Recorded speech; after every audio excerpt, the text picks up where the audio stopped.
Дээдлийн дөрвөн ширхэг булан бид бүхэн эхлээд ямар ч байсан нэг чиглэл буюу эргүүлж эвлүүлэх хэрэгтэй гэсэн. За энэ болохоор дөрвөн ширхэг булан маань өөрөө эвлэрээгүй байна. За хэрвээ дөрвөн ширхэг булан эвлэрээгүй байгаа тохиолдолд яах вэ гэхээр за тухайн буланг би зүүн гар тийшээ харуулж болно. За аль эсвэл баруун тишээ харуулж болноос нь тань сонголт байгаа. Гэтэл энэ сонголтууд дээр нь болохоор ялгаа бол байдгийг санах хэрэгтэй.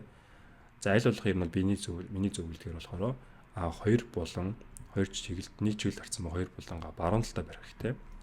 За шоогоод мэдээж хэрэг ташуугаараа барьж эвлэхийг санах хэрэгтэй. Тэгэхээр хинтээ бол хараад төвхтэй ч магадгүй. Яванд бол энэ гай болчдаг. За тэгээ бид бүхний хэд бол эвлүүлж сурахаас өмнө хамгийн дөрөв сурах хэрэгтэй зүйл болохоор sledgehammer гэдэг үйлдэл байгаа. Тухайн үеийг би энэ хоёр тохиолдол дээр энэ тохиолдол дээр шууд нэг удаа хийн.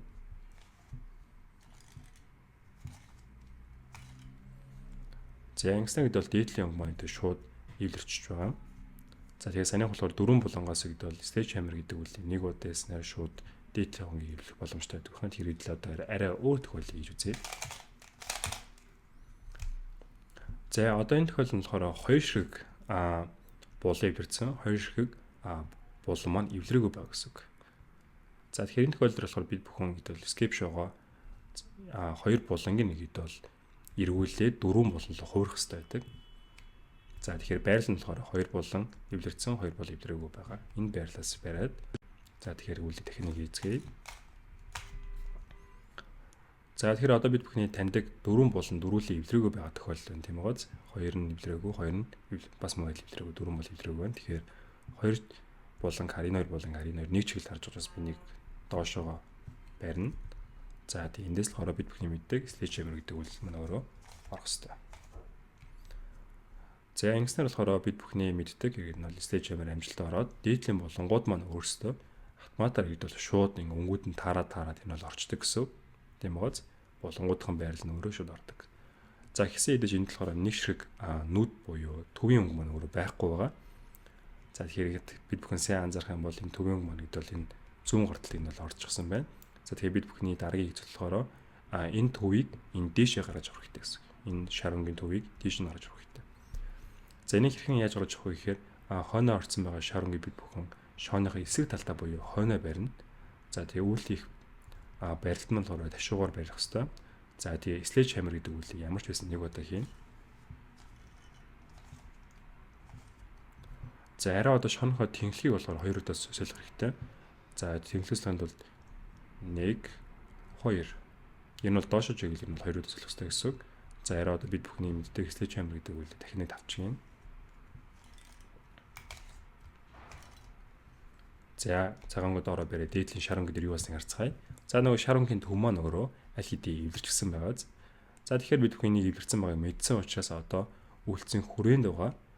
За энэ төвүүдийг хооронд нь солих шаардлагатай гэсэн үг. За энэ болохоор 1 2 3 шиг төв хоорондоо солигдох тохиолдол байна. Энэ болохоор англи нэршил болохоор U-pair хэмжээлтэй нэрлэгдэг. Та бүхэн бас мэдээд авчих юм бол хэрэг болно. За тэгэхээр энэ тохиолдлыг хийхээс өмнө болохоор зайлшгүй нэг зүйлийг харах хэрэгтэй байдаг нь голын төвийн өнгө маань өөрөө булангийнхаа өнгөнүүдтэйгээ эсрэг өнгө байх хэрэгтэй гэсэн үг. За тэгэхээр энэ бол энэ улаанг маань өөрөө улбан шоронготой эсрэг байна гэсэн үг. За тэгээ дээрээс нь зүүн цагт чинь болохоор аль хэдийн эвлэрсэн байгаа тал байх хэрэгтэй. Голын өнгөний эвлэрсэн эсрэг зүүн талын эвлэрсэн байгаа. За тэгэхээр энэ тохиолдолд бид бүхэн яг sledgehammer гэдэг үйлдэлийг хийхэд бүрэн болцоотой болсон гэсэн үг. За одоо болохоор sledgehammer гэдэг үйлдэлийг хий. Нэг удаа. За үйлдэл нэг удаа хийсэн. За тэгтлээ доош чиглэлд хоёр удаа солих хэрэгтэй. 1 2 зүүн гар гэдэг бол өгдөгөө та бүхэн анзаараарай. За баруун гарынхаа барилтыг аваад ер нь бол sledgehammer гэдэг үйлдэлийг дахин нэг удаа.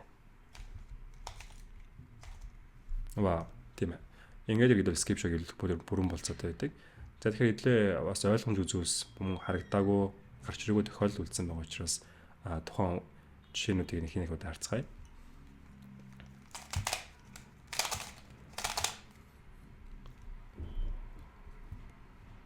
За тэгэхээр ямар ч чихнүүийг бол бид бүхэн эвлүүлсэн төсөөллийн энэ удаа би шаран гүнээр эвлүүлсэн байна. За тэгэхээр дээр гэдэг байгаа цагаангийн хоёр шиг булан маань эвлэрээгүй тохиолдол ба тэгэхээр бид бүхэн хоёрыг дүр болгох хэрэгтэй гэсэн эвлэрээгүй байгаа булан. За тэгэхээр байралт нь болохоор эвлэрсэн байгаа талын буланг баруун оноо бариад эндээсээ слэйж хаммер гэдэг үйлдэл нэг удаа хийн. За хашаа эргүүлээд харъя. За тэгэхээр 4 болон маань өөрөө эвлэрэг болсон байна. 2-ыг бид 4 болгох гэсэн тийм аа. За 4 болсон байна. Тэгэхээр бид тэнхлэхээ баруун чигээ солиод за ташуугаар байна. За эндээс болохоор дахиад нэг удаа слэйж хаммер хийн. За буцаага шуугааръя. За 4 болон маань дөрүүлээ эвлэрчихсэн байна. За тэгэхээр бид бүхэнд одоо дахиад цагаангийн төв маань өрөө хэрэгтэй. За төв ханаа гарцгаая. За энэ хойно нэгдэл орсон байна. Энэ бол тухайн энэ цагаангийн төвийг дээшээ орлонд бол хойноо барих хэрэгтэй. За тэгээд за биднес болохоор слэйж хаммер гэдэг үйлдэлийг нэг удаа хийн. За одоо болохоор доошоо тэнхлэхийг 2 удаа солих хэрэгтэй. За мөн слэйж хаммер. За ангисан гэдэг цагаангийн төв маань нэгдэл зөв байралд орсон байгаа. За одоо голын хүрээнд байгаа төвүүд харна 1 2 3 шиг төв LED эвлэрүүгээ байна. За тэгээ бид бүх энэ төр нэг зүйлийг харах хэрэгтэй гэсэн тийм ээ. Зүүн гартал байх хэвээр төв маань өөрөө эсрэг өнгөтэй байх хэвээр голынхоо болонгуудаас. Тэгэхээр би энийг ингэж барих хэрэгтэй гэсэн үг. Хэрвээ тухайн үйлийг би эндээс нэх юм бол хэдлийн булан гарыг цэнхэр өнгө нь болохоор улаан өнгөтэй байдал эсрэг биш зүгээр л зэрэгцэн учраас энэ өөрөө биш гэсэн үг. Тэгэхээр би шоогоо яг барилтыгаа дагуу зөв барих хэрэгтэй. За голын улаан маань улбаш өнгөтэйгээ эсрэг байдаг. Эсрэг байх хэрэгтэй. Тэр бол зөв байна. За тэгээ зүүн гарталыг бол эвлэрсэн байгаа тал нь өөрөө байгаа. За тэгээ энэс бид бүхэн хэд бол U perm гэж нэрлсэн үйлдэлийг шууд хийж болно гэсэн үг. Тэгэхээр эхлээд нэг слэйж хаммер. За доошоо 2 удаа солилоо. За мөн адил слэйж хаммер. Голын хүрээний төвд маань болохоор 3 биш бүр 4 шиг төвд нь хоорондоо лөвцөн байгаа тохиолдлыг хэрхэн цэцгийг харуулъя. Энэ болохоор тийм хэцүү биш. Та энэ дэр нөгөө бид бүхний хийж орсон U perm-ийг нэг удаа хийгээд өөрсдийн мэддэг U perm руу хөөрөх хэрэгтэй гэсэн үг. Нэгэсэндээ танихгүй үйлдэл өөрийнхөө таньдаг үйлдэл болгоно гэсэн үг.